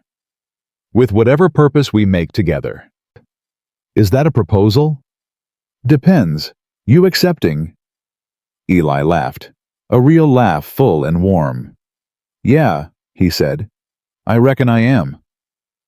They were married 3 days later. Not in the church, neither of them felt ready for that. But in the yard under the Wyoming sky with Doc Caldwell officiating and the children serving as witnesses. Clara wore a blue dress that Sarah Caldwell had helped her alter. Eli wore his cleanest work clothes because he'd sold his suit weeks ago and didn't regret it for a second. Tommy served as ring bearer, carrying the simple bands Eli had forged himself from a piece of copper wire. Josie stood as Clara's maid of honor. Will and Maggie threw wildflower petals. Sammy held in Agnes Potter's arms, gurgled happily through the whole ceremony. "Do you, Elijah Thomas Holloway, take this woman to be your lawfully wedded wife?" "I do." "And do you, Clara Josephine Whitmore, take this man to be your lawfully wedded husband?" "I do." "Then by the power vested in me by the territory of Wyoming, I pronounce you husband and wife." Doc Caldwell smiled. "You may kiss the bride." Eli kissed her like it was their first and last kiss combined. Like the whole world had narrowed down to this moment, this woman, this promise. When they finally broke apart, the children swarmed them. "We're a real family now," Tommy shouted. "A real, actual, forever family." "Yes, baby." Clara laughed through her tears. "A real, actual, forever family." Eli lifted Maggie onto his hip, ruffled Tommy's hair, squeezed Will's shoulder, pulled Josie into a one-armed hug. His children now. Legally, officially, permanently. And Clara was his wife. 2 months ago, he'd been a dead man walking. Alone. Empty. Waiting for an end that couldn't come fast enough. Now he had everything. "I love you," Clara whispered in his ear. "All of you. Forever." "Forever," Eli agreed. And for the first time in 3 years, he believed it. Spring came to Wyoming like a promise kept. The snow melted. The creek ran high with fresh water. Green shoots pushed through earth that had been frozen solid for months. And in the Holloway cabin, something else was growing too. Clara knew before she was certain. That bone-deep knowing that came from carrying 5 children already. The tenderness, the exhaustion. The way certain smells made her stomach turn. She waited a week to be sure. Then another week to find the courage. Eli. He was at the table mending a harness. Looked up when she said his name. Must have seen something in her face, because he set down the leather and stood. "What's wrong?" "Nothing's wrong." Clara pressed her hands against her stomach. "Nothing's wrong at all." His eyes dropped to her hands, rose back to her face, dropped again. "Clara, are you—" "Yes." He didn't move, didn't speak, just stood there staring at her like she'd announced the sky was falling. "Eli, say something." "A baby." His voice came out strangled. "We're having a baby.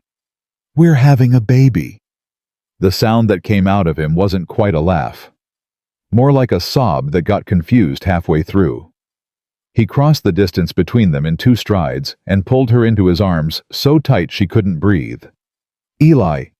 Sorry. He loosened his grip but didn't let go. I never thought after Rosie I figured that part of my life was over. That I'd never—" "I know." Clara cupped his face in her hands. "I know. A baby." He said it again like he couldn't quite believe it. "Our baby. Yours and mine. A little piece of both of us." Eli kissed her, gentle and reverent like she was made of glass. "We have to tell the children," Clara said when they finally separated. "They're gonna lose their minds." "Probably. Tommy's gonna ask 100 questions. At least. Maggie's gonna want to name it." "Definitely." Eli grinned. That real full grin that Clara had only started seeing in the past few weeks. "Let's go tell them." The children took it better than expected. Tommy immediately demanded a brother. Will started calculating how many more people would fit in the cabin. Maggie announced that the baby should be named Princess Butterfly Rainbow, and she would accept no arguments. Josie was quiet, stood at the edge of the celebration with an expression Clara couldn't read. "Josie, you okay, sweetheart?" "Yeah," but her voice was wrong, tight. "I'm fine." Clara crouched down to her daughter's level. "Talk to me." Josie's chin trembled. If you have a new baby, a real baby that's yours and Eli's, are you still gonna love us the same? Clara's heart cracked open. Oh, baby. She pulled Josie into her arms. Oh, sweetheart, no. Listen to me. This baby is going to be your brother or sister. Part of our family. Not a replacement. Not a different kind of loved. The same. Exactly the same. Promise. I promise on my life. Josie held on tight. Okay, then I guess it's okay. Just okay. A small smile crossed Josie's face. Maybe a little exciting. That's my girl. The pregnancy was easier than Clara expected. She'd been through it 5 times before, knew what to expect, knew how to manage the sickness and the exhaustion and the aches. But this time was different. This time, she had help. Eli watched her like a hawk, made her rest when she pushed too hard, took over the heavy chores without being asked, rubbed her feet at night while the children slept. You don't have to do all this, Clara told him one evening. I've been pregnant before. I know how it works. Yeah, well, you've never been pregnant with my baby before. Eli's hands worked magic on her swollen ankles. And you've never been pregnant with someone who actually takes care of you. Clara didn't argue. Couldn't argue. Samuel had loved her, but he'd been absent for most of her pregnancies, working in the mines, doing what had to be done. This was different. This was partnership. Summer brought visitors. First was Daniel Mercer, the boy who'd helped Eli find Clara in the cellar. He came with his grandmother, a fierce old woman named Ruth, who'd been raising him since his mother disappeared. We wanted to thank you, Ruth said, properly, for what you did. I didn't do anything. Daniel did. Daniel told you where to look. You did the rest. Ruth's eyes were wet. My daughter, they found records, in Crane's files. She didn't run away like everyone said. He took her, sold her to a mining operation up north that needed workers. Clara's stomach turned. Oh, God. She's alive. Barely. The territorial marshal is bringing her home next month. Ruth grabbed Eli's hands. Because of you. Because you had the courage to fight back. My daughter's coming home. Eli didn't know what to say. Just stood there, while an old woman cried on his hands and thanked him for a miracle he hadn't known he'd performed. After they left, Clara found him standing by the window, staring at nothing. You okay? All those people Crane hurt. All those families he destroyed. Eli's voice was hollow. And I almost let him win. Almost gave up and let him take you. But you didn't. What if I had? What if I'd been too scared, too broken, too... Eli. Clara turned him to face her. You weren't. That's what matters. You weren't. Because of you. Because you gave me something worth fighting for. We gave each other something worth fighting for. She pressed his hand against her growing belly. And we're going to keep giving each other reasons, every day, for the rest of our lives. Eli kissed her forehead, held her close. I don't deserve you, he whispered. Too bad. You're stuck with me. He laughed, a wet, broken sound. Thank God for that. The trial came in August. Victor Crane stood before a territorial judge and answered for his crimes. 47 counts of fraud, 12 counts of kidnapping, 3 counts of assault, 1 count of attempted murder. The evidence was overwhelming. The testimony, devastating. Person after person took the stand and told stories of loss and fear and destroyed lives. Clara testified too. Told the whole story, the cellar, the threats, the moment she thought she'd never see her children again. When she finished, there wasn't a dry eye in the courtroom. The verdict came in less than an hour. Guilty on all counts. The sentence life imprisonment without possibility of parole. As the bailiffs led Crane away, he turned and looked at Eli. That same cold smile, that same calculating look. This isn't over, he said. I have friends. Powerful friends. They'll what? Eli cut him off. You're done, Crane. Finished. Whatever power you had, it's gone. And the only legacy you'll leave behind is a warning to anyone else who thinks they can hurt innocent people and get away with it. Crane's smile faltered. For the first time, real fear showed in his eyes. Enjoy prison, Eli said. I hear they don't treat your kind well. He turned his back on the man who'd almost destroyed his family and walked out into the sunlight. Clara was waiting on the courthouse steps. The children crowded around her, Sammy on her hip, her belly round beneath her dress. It's over, she asked.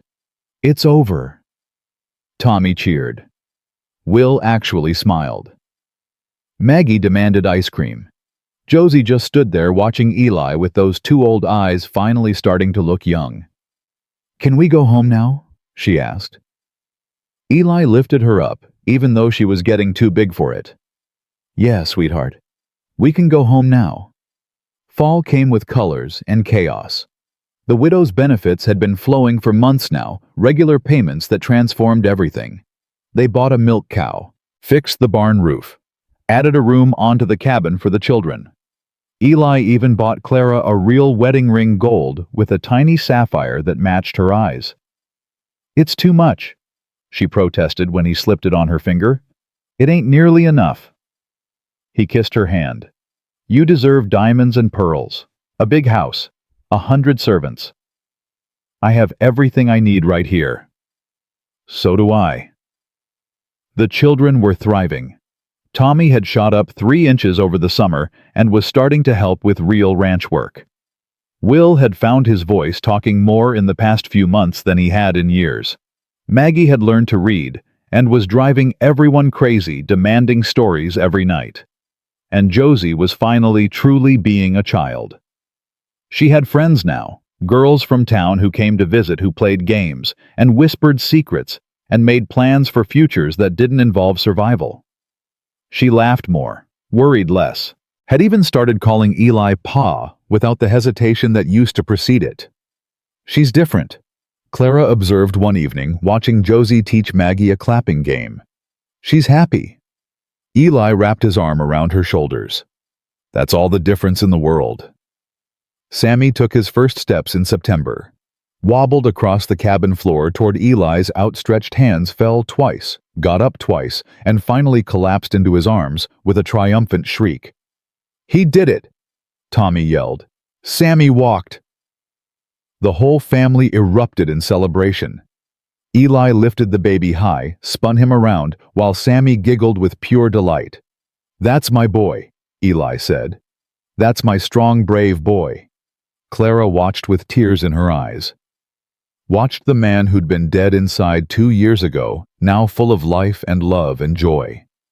Watched her children gathered around him like he'd always been their father. Watched her family whole and healed and happy. Thank you, she whispered. Not to anyone in particular. To God, maybe. To Martha and Rosie, wherever they were. To Samuel, who'd given her these beautiful children. To whatever force had guided her feet to this cabin on that frozen morning. Thank you for everything. The baby came early. 2 weeks before Clara expected, in the middle of the night with a blizzard howling outside that made travel impossible. Eli, she shook him awake. Eli, it's time. He was out of bed in an instant. Now. But the doctor can't get here. The snow's too deep. Clara grabbed his hand as a contraction hit. You're going to have to help me. The terror in his eyes was absolute. Clara, I don't know how to. I do. I've done this 5 times. She breathed through the pain. I'll tell you what to do. You just have to listen. It was the longest night of both their lives. Clara labored for hours while the storm raged outside. Eli followed her instructions, boiling water, gathering cloths, holding her hand through contractions that left her screaming. The children woke up. Josie took charge of them, keeping them calm, keeping them quiet, keeping them out of the way. Clara could hear her in the other room telling stories, playing games, being the responsible one again because someone had to be. Almost there, Eli kept saying. "Almost there, Clara. You're so strong. You can do this." "I know I can do this." She gritted her teeth. "Just shut up and catch the baby." At 4:47 in the morning, with snow piling against the windows and wind shrieking like a wild thing, Clara Holloway gave birth to a daughter. The baby came into the world screaming, red-faced and furious, with a cry that echoed off the cabin walls. "Is she okay?" Clara gasped. "Eli, is she? She's perfect." His voice was wrecked, broken in the best way. "Clara, she's perfect." He placed the baby in her arms. Clara looked down at her daughter, at the tiny face that was somehow familiar, and knew all at once. "Hello, little one," she whispered. "Welcome to the world." The baby stopped crying, opened her eyes, and looked at Clara with an expression that seemed too wise for a newborn. "She has your eyes," Eli said. "Your mouth, your stubborn chin, and your nose." Clara laughed through her tears. "Poor thing. What are we going to name her?" Clara thought about it. Thought about all the names they'd discussed. Traditional names, family names, names from books and stories and dreams. Then she thought about Martha, about Rosie, about the woman and child who'd made this man capable of loving again. "Rose," she said softly. "Rose Martha Holloway." Eli went still. "You do that, name her after. They're part of our family too. They always will be." Clara touched his face. "Without them, without the love you had for them, you wouldn't be the man you are. The man I fell in love with." "Clara, let them be remembered, Eli. Let their names live on in our daughter." He couldn't speak, just pressed his forehead against hers and cried. The children met their sister at dawn. They filed into the bedroom one by one, eyes wide, voices hushed. Tommy went first because he was the oldest boy, and that's what oldest boys did. Then Will, hovering behind his brother. Then Maggie, practically vibrating with excitement. And finally Josie, holding Sammy on her hip, looking at the baby like she was seeing a miracle. "She's so small," Tommy whispered. "You were that small once," Clara said. "No way." "Way." "Can I hold her?" Maggie asked. "In a little while, when she's had a chance to eat and sleep." "What's her name?" Josie asked. "Rose. Rose Martha Holloway." Something shifted in Josie's face. "That's beautiful." "Do you like it?" "I love it." Josie stepped closer, touched the baby's tiny hand with one finger. "Hello, Rose. I'm your big sister. I'm going to teach you everything." The baby wrapped her fingers around Josie's, held on tight. "I think she likes you," Eli said. "Of course she does." Josie smiled. "We're family." The storm broke that afternoon. Doc Caldwell made it through by evening, checked Clara and the baby, declared them both healthy. "Though I don't know how you managed," he admitted. "Home birth in a blizzard. Most women wouldn't survive that." "Most women aren't Clara," Eli said. "Clearly not." The news spread through the valley like wildfire. The Holloways had a new baby, born during the worst storm in 20 years. Mother and daughter both healthy. Visitors started arriving the next day. Agnes Potter with baby clothes, Sarah Caldwell with food, Widow Carlson with advice and stories and the benefit of 60 years of experience. The cabin was full to bursting, full of people and noise and life and love. Clara sat in the rocking chair that had been Martha's feeding Rose, while chaos swirled around her. Eli stood by the window watching it all with an expression of wonder. "Never thought I'd see this again," he said quietly. "See what? A home, a real home, full of people who matter." Clara reached out and took his hand. "This is what you built, Eli. This is what you saved." "We built it together." "Yes." She smiled up at him. "We did." Months passed. Rose grew. The children grew. The ranch prospered. They added more cattle, built a bigger barn, hired a hand to help with the work because Eli couldn't do it all alone anymore. Not because he was weak, but because the ranch was thriving and there was too much good fortune to handle by himself. Clara started teaching the children their letters and numbers. Turned out she was good at it. So good that neighbors started sending their children over for lessons too. By spring, she was running an informal school in their cabin, 12 students ranging from ages 5 to 15. "You should get paid for this," Eli told her. "I don't need to get paid." "You deserve to get paid. This is real work." "It's important work. That's enough." He didn't argue, just loved her more for it. On the anniversary of the day Clara had knocked on his door, Eli took her to the hill behind the cabin, to the graves. Martha, Rosie, 2 simple markers that Eli had carved himself and maintained for 3 years. "I bring you here because they're part of this," he said. "Part of us, and I want you to know them." Clara knelt beside the graves, touched the weathered stone. "Thank you," she said softly. "Thank you for loving him, for making him the man he is, for letting him go so he could love again." The wind whispered through the grass. Eli stood behind her, silent tears on his face. "I'll take care of him," Clara continued. "I promise. I'll love him the way you loved him, and I'll make sure Rose knows who she's named for." When she stood, Eli pulled her into his arms. "I love you," he said, "more than I ever thought I could love anyone again." "I love you too." Clara kissed him. "Always. Forever."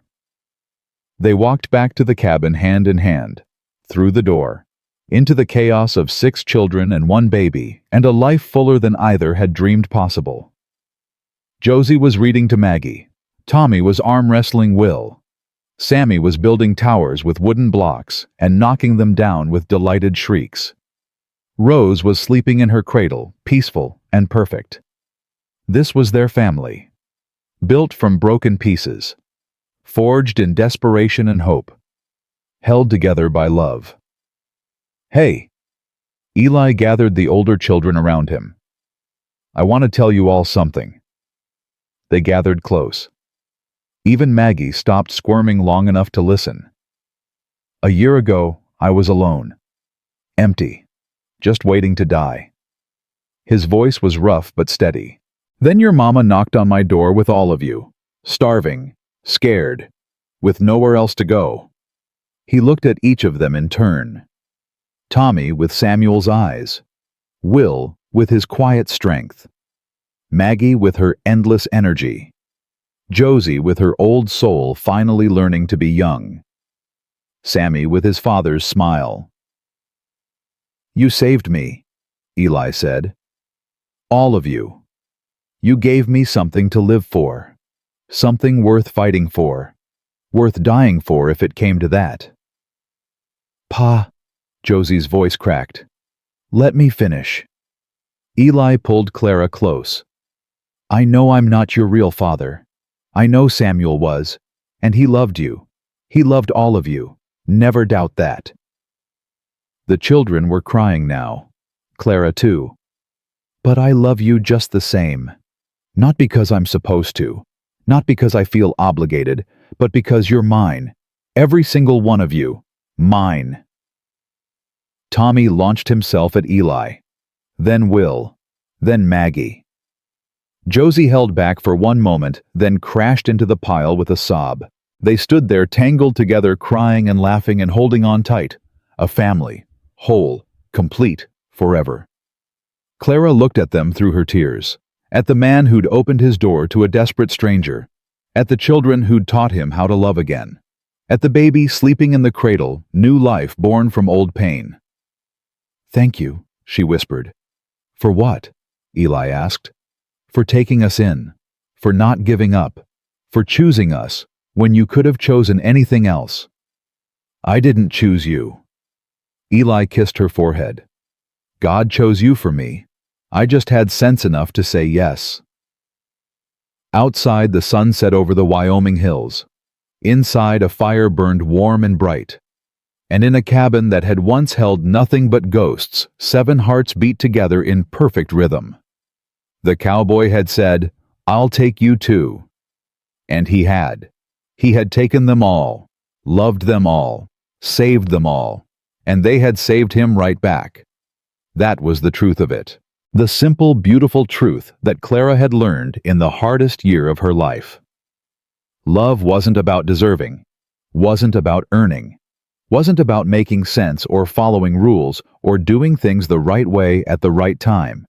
Love was about choosing, every day, every moment, through fear and doubt and impossible odds, choosing each other, again and again and again, until choice became habit, and habit became home, and home became forever. She looked at her husband, at her children, at the life they'd built from ashes and hope. "I love you," she said. "I love you too," Eli answered. "Forever." He smiled, that real smile, the one that made her believe in miracles. Forever. And it was.